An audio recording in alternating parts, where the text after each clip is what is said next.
Read post कहानियाँ. Subscribe this channel और press the bell icon for latest videos. तो आज की ये कहानी सुनने के बाद आप हर काम पूरी ईमानदारी और मेहनत से करोगे, या कह लो ये कहानी आपको मजबूर कर देगी पूरी ईमानदारी और मेहनत से अपना काम करने के लिए। ये कहानी है एक गांव के लड़के की। घर की मजबूरी और पैसों की कमी की वजह से वह दूर शहर काम करने के लिए जाता है, ताकि वहां से वह कुछ पैसे कमा पाए, जिससे उसका और उसके घर वालों का खर्चा पूरा हो पाए। वह लड़का काफी दिनों तक काम की तलाश करता है और आखिरकार उसे काम मिल जाता है। वह लड़का अपना सारा काम पूरी ईमानदारी और मेहनत से पूरे दिन करता है। ये देखकर उसका मालिक खुश हो जाता है। अब 6 महीनों तक ऐसे ही चलता है। 6 महीने बाद वह लड़का अपने मालिक को कहता है, अब मैं कुछ दिनों के लिए वापस अपने घर जाना चाहता हूं। और उस लड़के को पूरी उम्मीद थी कि उसका मालिक उसे घर जाने से नहीं रोकेगा, लेकिन उस लड़के के सोच से विपरीत उसका मालिक कहता है, नहीं, तुम्हें 2 महीने का थोड़ा और काम करना है और फिर उसके बाद अपने घर जा सकते हो।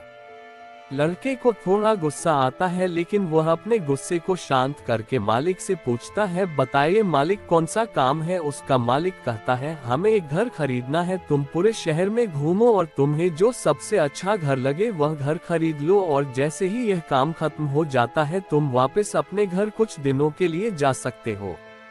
ये सुनकर वह गांव का लड़का खुश हो जाता है और जल्दी जल्दी घर को खरीदने का काम खत्म कर देता है। वह मालिक के पास जाता है और कहता है, मालिक, मैंने सबसे अच्छा घर आपके लिए खरीद लिया है।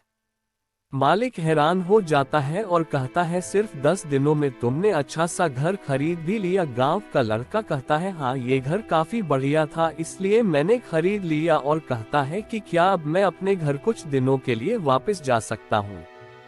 मालिक कहता है, नहीं, तुम सिर्फ 2 दिनों के लिए अपने घर वापस जा सकते हो। गांव का लड़का कहता है, अरे मालिक, मुझे गांव जाने में ही 1 दिन लगेगा, तो कैसे भला मैं 2 दिनों में वापस आ जाऊं।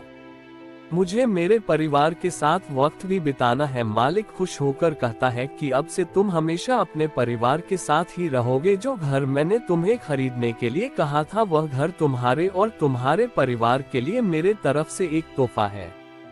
ये सुनकर वह गांव का लड़का खुश होने के बजाय मायूस हो जाता है और कहता है, अगर मालिक आपने मुझे पहले कहा होता कि ये घर आप मेरे लिए खरीद रहे हो, तो मैं थोड़ी और जानकारी प्राप्त करके इससे और अच्छा घर खरीदता।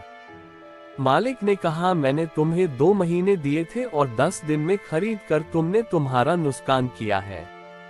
इसी तरह जिंदगी में भी हमारे साथ यही होता है। कहानी में जो मालिक था वह असल में वक्त था, और हमेशा वक्त जाने के बाद कहते हैं कि अगर मुझे पता होता तो मैं इससे भी अच्छा कर देता। इसलिए आप अभी जिंदगी में जो भी कर रहे हो उसे पूरे जुनून और मेहनत के साथ कीजिए। क्या पता आप आज जो काम कर रहे हो वो आने वाले समय में आपकी जिंदगी बदल दे।